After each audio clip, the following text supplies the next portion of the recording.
Ok, vamos lá. Hoje a gente vai mergulhar numa das conversas mais importantes da filosofia moderna. Uma que, olha, mudou fundamentalmente a forma como nós entendemos a linguagem, a lógica e até a própria realidade.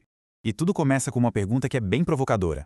E se aqueles grandes problemas que intrigam filósofos há séculos, sabe, sobre verdade, existência, conhecimento, e se tudo isso não for um problema sobre o mundo em si, mas sim sobre as palavras que a gente usa para falar sobre ele? Essa ideia radical que une os três pensadores que vamos acompanhar, Gottlob Frege, Bertrand Russell e Ludwig Wittgenstein. O interessante é que eles partiram do mesmo lugar, concordavam com esse diagnóstico. Mas, como a gente vai ver, as jornadas deles para resolver esses problemas de linguagem os levaram para destinos bem diferentes. Nossa história começa com Gottlob Frege. Para a gente entender o Frege, a melhor imagem é a de um arquiteto. O grande projeto da vida dele era esse: construir uma linguagem perfeita, livre das ambiguidades e confusões da nossa fala do dia a dia, uma linguagem puramente lógica. E para começar essa construção, Frege nos deu uma ferramenta crucial, a distinção entre sentido e referência. É bem direto, na verdade.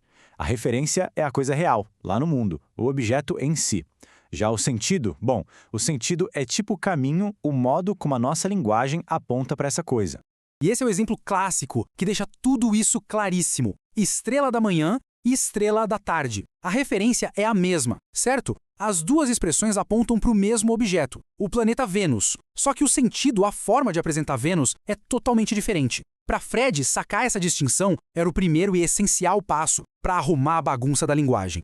Aí, na sequência, entra em cena Bertrand Russell. Ele olhou para as ferramentas lógicas do Frege e pensou: isso é bom, mas o objetivo dele era ainda mais ambicioso. Ele não queria só limpar a linguagem. Ele queria usar essa linguagem limpa para criar um mapa perfeito da própria estrutura da realidade. E para entender o projeto do Russell, a gente tem que olhar para frases que o intrigavam, como esta: o atual rei da França é careca. Parece uma frase com sentido, mas ela é verdadeira ou falsa? Se a gente diz que é falsa, parece que estamos admitindo que existe um rei da França que não é careca. Vira um paradoxo linguístico. A genialidade do Russell foi literalmente desmontar o problema. Ele mostrou que essa frase, na verdade, esconde três afirmações lógicas. E a primeira delas, existe um rei da França, é simplesmente falsa. Pronto, problema resolvido. A frase inteira é falsa. Não porque o rei tem cabelo, mas porque ele sequer existe.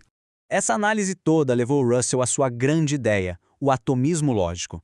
A crença de que o mundo é feito de fatos básicos, atômicos, e que a meta da filosofia é criar uma linguagem logicamente perfeita que funcione como um espelho, refletindo essa estrutura da realidade, átomo por átomo.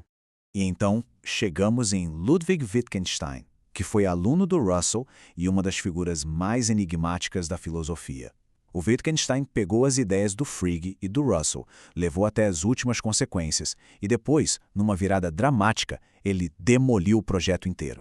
Na sua primeira fase, lá no livro Tractatus, Wittgenstein levou essa ideia do espelho ao extremo. Ele argumentou que a linguagem funciona como uma imagem da realidade. Cada frase com sentido é um retrato de um fato. E isso levou à famosa e poderosa conclusão: os limites da minha linguagem são os limites do meu mundo.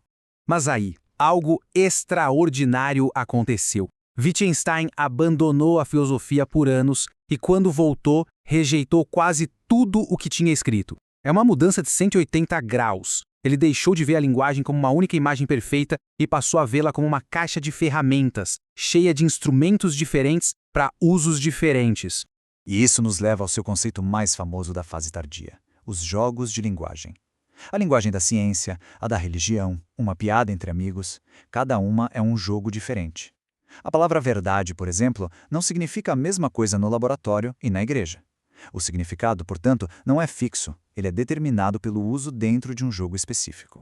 Então, vamos juntar tudo isso. A gente viu três abordagens profundamente diferentes para o mesmo problema fundamental da linguagem.